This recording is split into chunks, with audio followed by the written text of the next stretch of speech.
In this video, I'll be reviewing the 5th episode of Ninjago Dragons Rising Season 3 Part 2, The Screaming Earth. Before we get into it, quick spoiler alert if you haven't seen the episode yet. With that out of the way, let's dive into it. This episode was another great one, and honestly, it surprised me in a few ways. Let's start with the positives.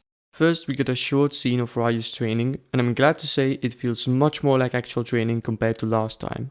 In episode 4, it looked more destructive, almost like he was just smashing stuff around, but here it feels like proper ninja training. It's a small detail, but it instantly fixed an issue I had earlier. I also really enjoyed more of Cole and Frag's relationship.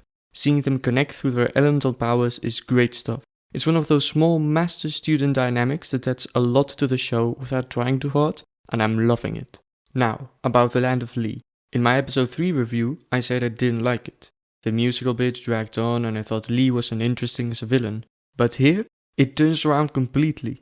Lee actually feels menacing this time, and the concept of him having multiple bodies connected by one mind is so creative. It gives him this hive mind quality that instantly makes him more threatening. And honestly, it's such a cool feeling because it took a character I had classified as boring and now I'm suddenly interested in him. His conversation with Sora is also one of my favorite parts.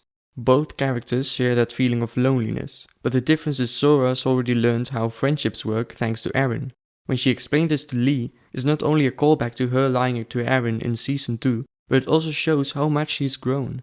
It's not often you see villains and heroes have that kind of personal, relatable interaction, and I really enjoyed it. We also get a flashback showing the realm of Lee before the merge, and how Lee became who he is now.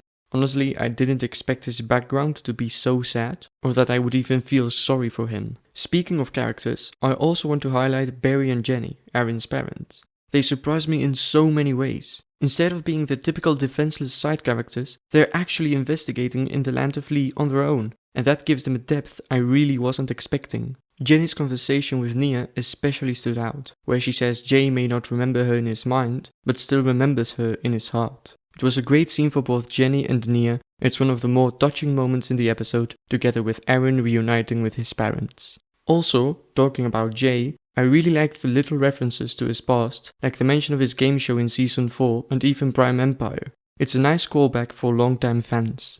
Now let's talk about sets. I really liked how they implemented the jet mech, with Sora building it from the bikes in Mysterium. It's one of the best set introductions we've had in my opinion, and Jay's mech dragon rider, I'll be honest, I didn't expect much based on the set, but it looks amazing in the show. And finally, that cliffhanger, the spectral dragonians invading the Land of Lee through the portal. It's such a strong way to end the episode, because it raises the stakes while wrapping up Lee's arc nicely. Now, for the negatives. Honestly, I don't have much to complain about, but I do wish they had done more with the dead Source Dragon. Instead, the skeleton just disappears, which feels unresolved. I'm sure it will come back later, especially since Wu says what was once lost can now be found. But still, we had to wait 2 seasons to learn what happened to Cole, and this time it felt like the payoff was cut short. Also, while Lee's flashback was great, it made me realize how much I wanted flashbacks for the Forbidden Five. They've been hyped up so much, but we still know very little about them. Imagine if each member got their own backstory like Lee did. It would have made them way more compelling.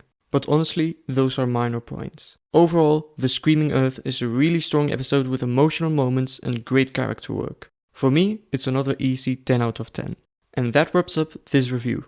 If you haven't seen my reviews for the other episodes, go check them out on my channel. Thanks for watching, and I'll see you in the next one.